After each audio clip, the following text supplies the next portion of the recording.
Salam gila bola. Kemenangan AS Roma di kandang Sampdoria pada Senin malam 17 Oktober 2022 menandai tahap baru dalam karir Jose Mourinho di Stadio Olimpico. Kemenangan tipis 1 gol itu dari titik penalti membawa Giallorossi satu tahap lebih baik daripada musim sebelumnya. Klik dulu subscribe agar kami bertambah semangat. Roma kini 22 poin. Sesudah 10 pekan pada musim baru ini, La Lupa memiliki urutan sama seperti musim sebelumnya, posisi 4 klasemen sementara Liga Italia. Tetapi jumlah poinnya berbeda lumayan jauh. Pada musim 2021-22, Roma hanya mengantongi 19 poin, kali ini 22 poin. 1 tahun silam, setelah 10 pekan, 6 kemenangan, 1 hasil imbang, dan 3 kekalahan. Kali ini Jose Mourinho berhasil membuat anak buahnya menelan hanya 2 kekalahan saja, imbang sama banyaknya 1 kali dan menang lebih banyak 7 kali. Produktivitas gol lebih buruk.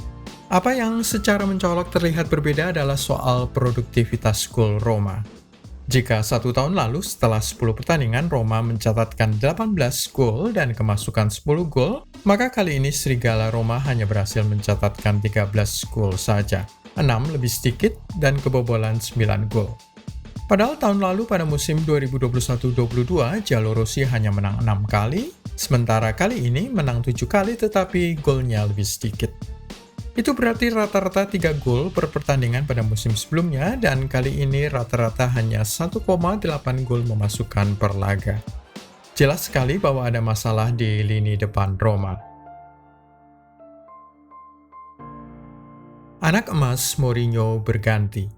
Perbedaan produktivitas Roma terjadi setelah Jose Mourinho mengalihkan gelar anak emasnya dari Tammy Abraham ke Paulo Dybala, pemain depan Argentina yang berhasil dibujuknya untuk pindah ke Olimpico. Sejak kedatangannya ke Roma pada musim panas 2022, Paulo Dybala sudah menyumbangkan 5 gol di ajang Serie A, 2 di Liga Eropa. Sementara itu bekas pemain Chelsea tersebut, Tammy Abraham hanya 2 gol saja sejauh ini, bandingkanlah dengan produktivitas 17 gol pada musim sebelumnya.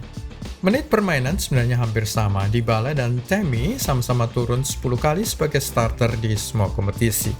Bedanya adalah Roma bermain lebih melebar saat ini beradaptasi dengan posisi Paulo Dybala.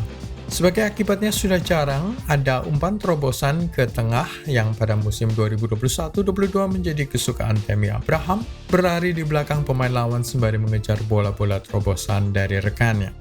Dengan Roma mencatatkan jumlah poin lebih baik pada musim baru ini ketimbang setelah 10 pekan yang sama pada 2021-22, diperkirakan Mourinho akan bersikeras menggunakan taktik baru bermain melalui sayap. Roma berjuang di Liga Eropa. Setelah kekalahan mengejutkan 2-1 di kandang Ludogorets, sebuah tim Bulgaria pada laga perdana Liga Eropa, Roma baru menang 1 kali, skor 3-0 melawan HJK Finlandia. Sebelum kalah lagi 1-2 di kandang sendiri melawan Real Betis dan imbang 1-1 di Benito Villamarin di kota Seville. Roma akan tandang ke Finlandia untuk pertemuan kedua melawan HJK, harus menang. Demikian juga saat menyambut kedatangan Ludogorets Razgrad pada matchday terakhir di Roma. Juga harus menang jika sang juara Liga Konferensi Eropa itu ingin melaju ke tahap sistem gugur.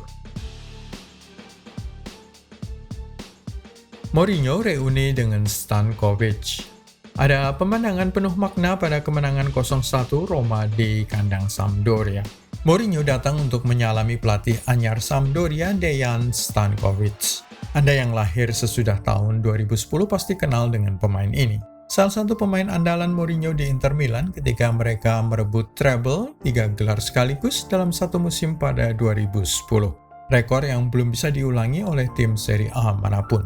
Itu sudah 12 tahun silam.